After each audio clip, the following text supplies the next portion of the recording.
안녕하세요. 주님의 마음을 받는 중요한 시간 주마중입니다. 어제는 어떠셨습니까? 또 주님과 함께 멋진 날, 아름다운 날을 보내셨습니까? 아니면은 무너지고 엉킨 날을 보내셨습니까? 주님만 바라보고 있다면 희망이 있습니다. 주님만이 우리의 소망입니다. 오늘도 그 소망 대신 주님께서 주시는 말씀이 있습니다. 이 말씀 우리가 꼭 마음에 심고 나아가는 하루 되었으면 좋겠습니다. 히브리서 2장 6절 말씀입니다. 그러나 누구인가가 어디에서 증언하여 이르되 사람이 무엇이기에 주께서 그를 생각하시며 인자가 무엇이기에 주께서 그를 돌보시나이까. 아멘. 한 번 더 보겠습니다. 그러나 누구인가가 어디에서 증언하여 이르되 사람이 무엇이기에 주께서 그를 생각하시며 인자가 무엇이기에 주께서 그를 돌보시나이까. 아멘. 오늘 이 말씀을 또 쉬운 성경 버전으로 보겠습니다. 성경에도 누군가가 이렇게 말한 것이 기록되어 있습니다. 사람이 무엇이길래 이렇게 중요하게 생각하시며 사람의 아들이 누구이길래 이렇게 귀하게 돌보십니까? 아멘. 네, 이번에는 새번역 버전입니다. 어떤 이가 성경 어딘가에서 이렇게 증언하였습니다. 사람이 무엇이기에 주께서 그를 기억하여 주시며 인자가 무엇이기에 주님께서 그를 돌보아 주십니까? 아멘. 네, 오늘 또 이 귀한 말씀과 함께 같이 보면 좋은 책이 있어서 소개시켜 드리겠습니다. A.W. 토우저 목사님 아시죠? 우리 규장에서 A.W. 토우저 시리즈를 계속 내고 있습니다. 마이티 시리즈라고 하는데요. 이번에는 38번째 시리즈입니다. 제목은요, 아주 심플합니다. 믿음. A.W. 토우저의 믿음입니다. 아마 그 믿음에 대한 명확한 정의, 어떻게 가질 수 있고 어떻게 큰 믿음으로 갈 수 있는지를 토우저 목사님이 피를 토하면서 말씀해 주고 계십니다. 토우저 목사님은 참 깊이가 깊고 그 삶에서 우러나온 고백이기 때문에 굉장히 귀한 클래식입니다. 믿음에 대해서 궁금하시고 큰 믿음을 구하고 찾는 분들에게 아주 좋은 책이 될 줄로 생각을 합니다. A.W. 토우저의 그 믿음 안에서 좋은 글이 있어서 함께 나누려고 합니다. 제목은요, 하나님 왜 이러세요? 하나님의 마음에 박힌 인간이라는 존재, 내가 늘 그분의 마음속에 거한다. 그리스도인으로서 우리의 믿음은 어디에서 오는가? 이 질문에 어떻게 답하느냐에 따라 우리는 올바른 방향으로 갈 수도 있고 잘못된 방향으로 갈 수도 있다. 불행하게도 지극히 중요한 이 질문에 대해 많은 성경 교사들이 내놓는 답이 아예 틀린 것은 아니어도 불완전해서 사람들을 잘못된 방향으로 이끌고 만다. 내가 분명히 밝히고 싶은 것은 하나님의 마음 안에서 우리가 어떤 위치인지 깨달을 때 진정한 믿음이 시작된다는 것이다. 히브리서 기자는 시편 기자의 말을 인용하여 사람이 무엇이기에 주께서 그를 생각하시며 인자가 무엇이기에 주께서 그를 돌보시나이까? 라고 묻는다. 시편 기자가 사람이 무엇이기에 주께서 그를 생각하시며 시편 8편 4절 말씀이라고 할 때 생각하는 에는 하나님이 인간을 늘 마음에 두신다는 뜻이 포함되어 있다. 인간이 늘 하나님의 마음 안에 있다라는 것은 그분이 자꾸 인간을 기억하신다는 뜻이다. 크신 하나님의 별난 점을 꼽으라면 유독 인간에게 약하시다는 것이다. 이 말은 내가 아주 경건한 마음으로 하는 말이다. 하나님이 행하시는 일들이 대부분 어떤 동기에서 이루어졌는지 나는 이해할 수 있다. 하나님의 사역을 이해하기는 쉽지만 그분이 왜 인류를 사랑하셔서 늘 마음에 두시는지 이해하기란 어렵다. 이해가 잘 안 되지만 분명한 사실이고 우주에서 가장 기이한 현상 중 하나이다. 하나님은 인류를 늘 마음에 두시기 때문에 인류를 향한 마음의 부담을 떨쳐버리지 못하신다. 이 부담감은 그분 스스로 가지신 것이지만 그렇다고 해서 부담이 아닌 것은 아니다. 하나님의 마음에 박힌 인간이라는 존재는 마치 단단한 나무에 박힌 목과 같아서 그분이 뽑아내지 못하신다.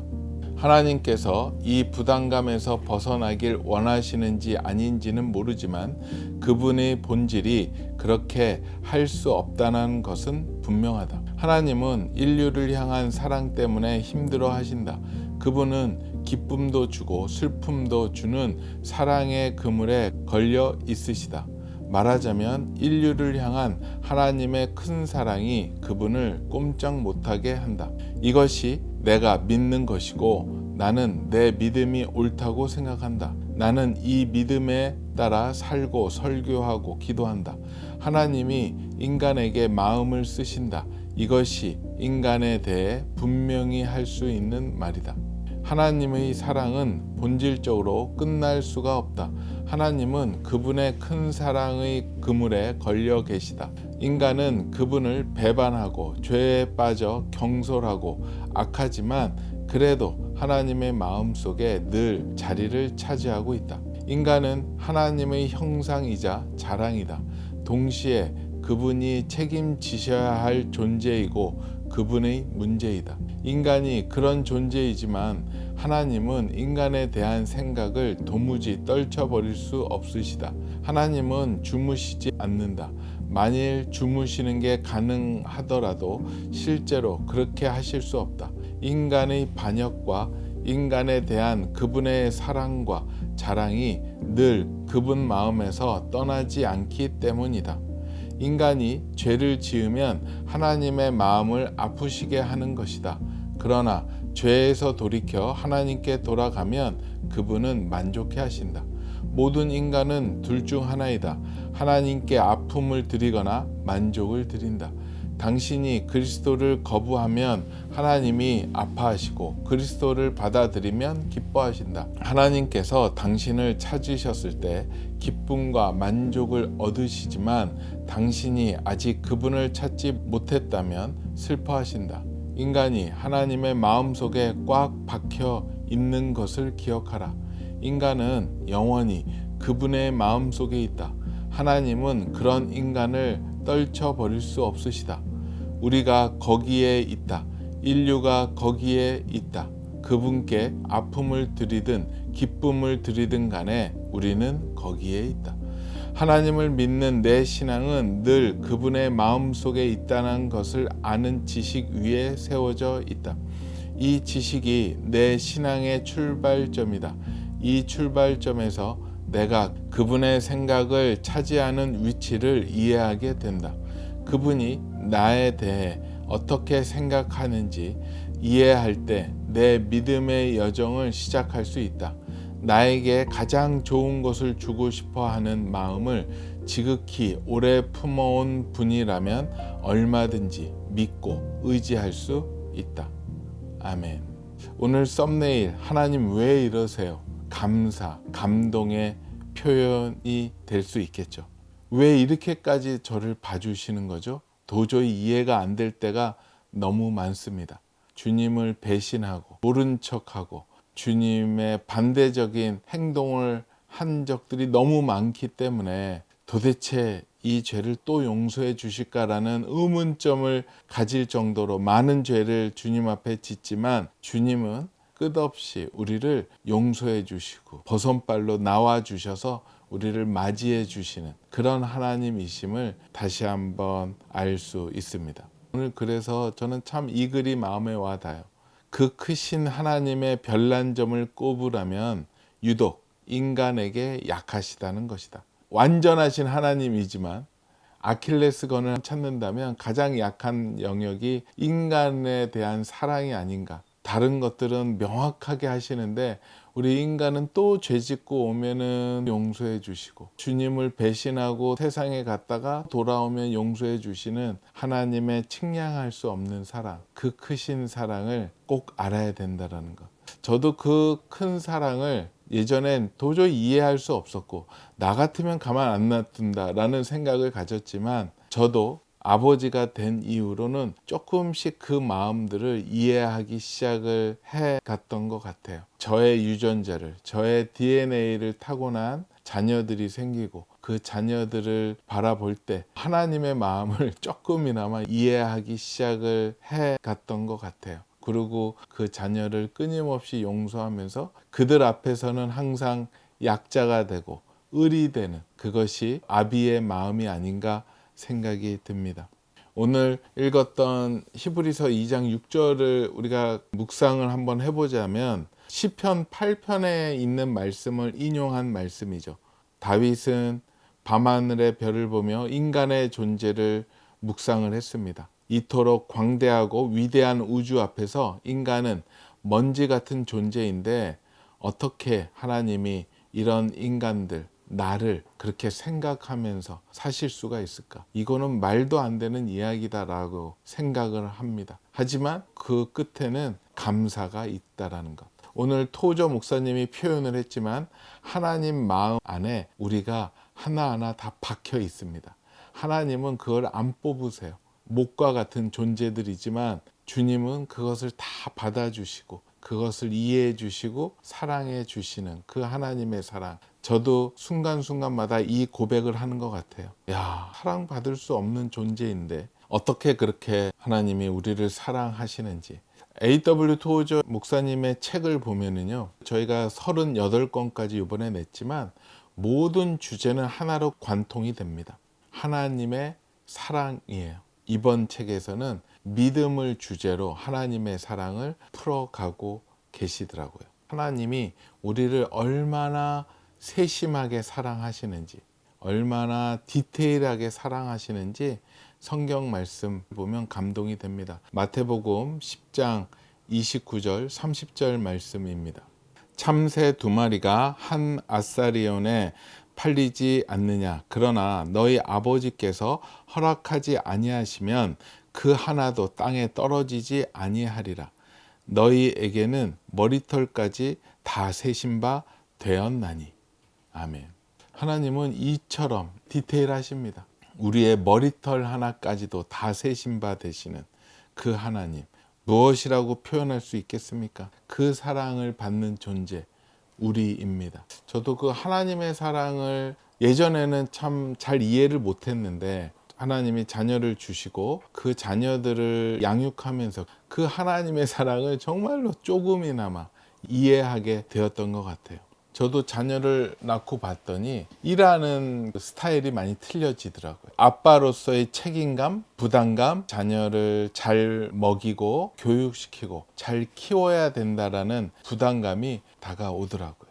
자녀를 위해서라면 어떠한 굴욕도 또 창피함도 참을 수 있게 되더라고요. 예전에는 그 일을 하다가 어렵고 힘들고 그런 굴욕적인 상황을 맞이하면은 바로 내가 뭐 이거 아니면 못 먹고 살아? 하면서 그 일에서 튕겨나갈 수 있었던 마음이었는데 자녀를 가지고 자녀들이 집에 들어오면은 아빠하고 달려 나올 때 그 눈망울이 생각이 나면은 내가 회사에서 힘들고 거래처에서 굴욕을 당하더라도 참게 되더라고요.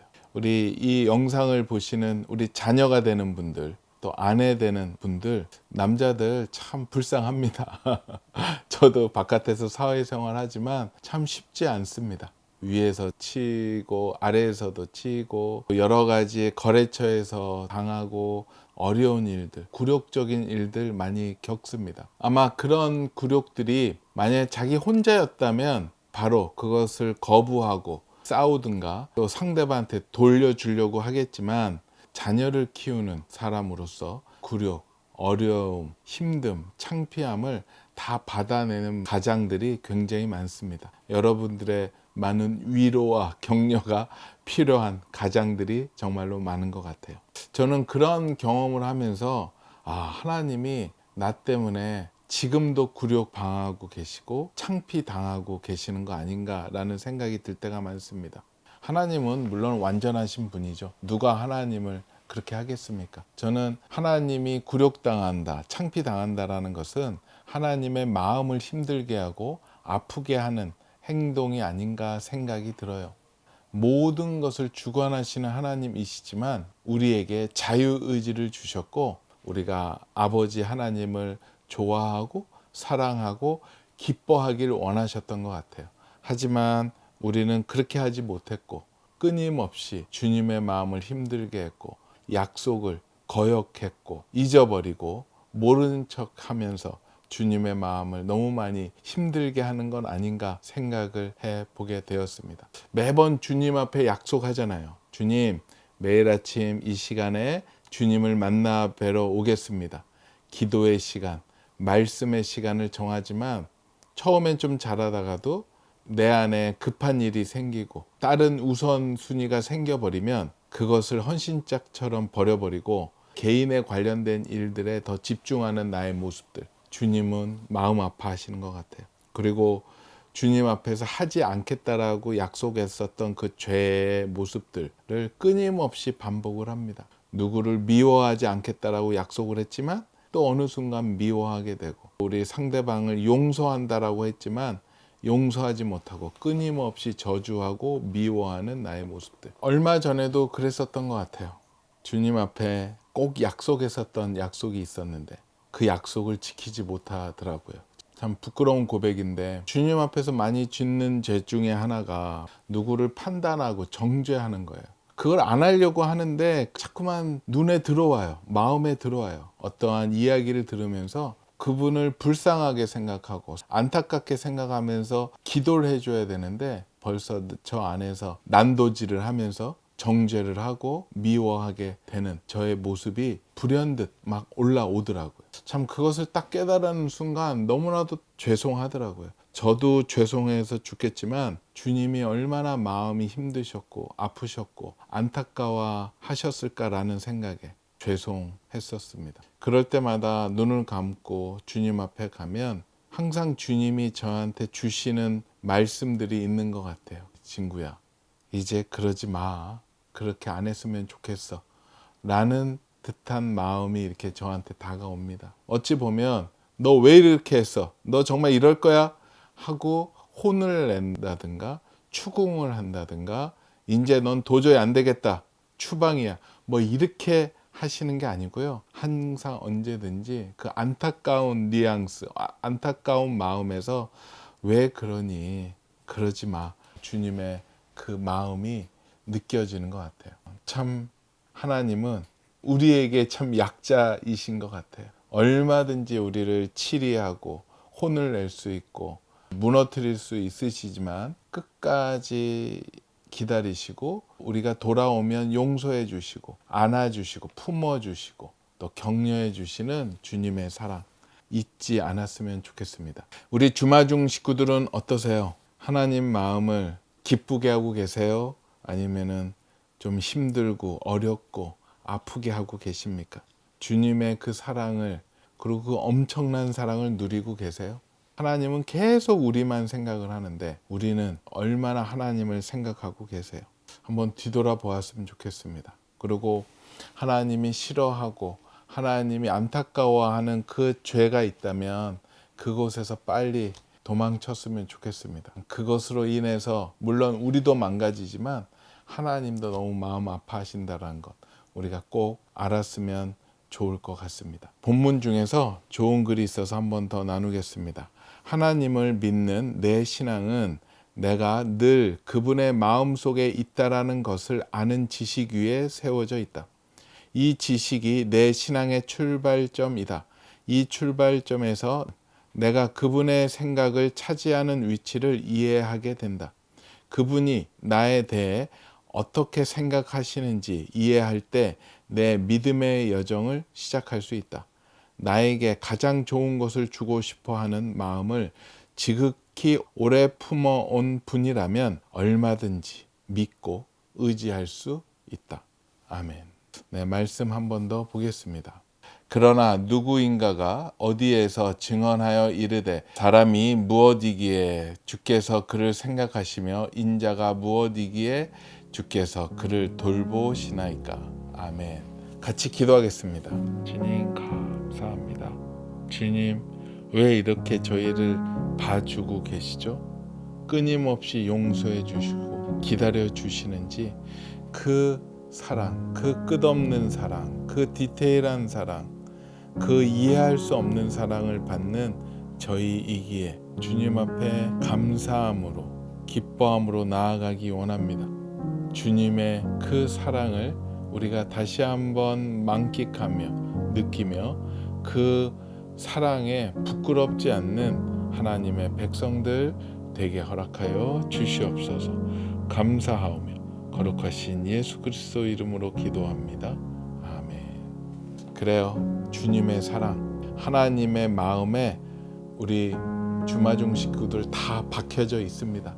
그 사랑 우리가 잊지 않았으면 좋겠고요. 거기에서 끝나는 것이 아니라 우리가 또 그 사랑을 하나님께도 올려드리고 우리 동료들에게도 흘려보내는, 하나님이 가장 기뻐하시는 가장 큰 계명, 하나님을 사랑하는 것, 또 우리의 이웃을 사랑하는 것이 이루어지지 않을까 생각이 듭니다.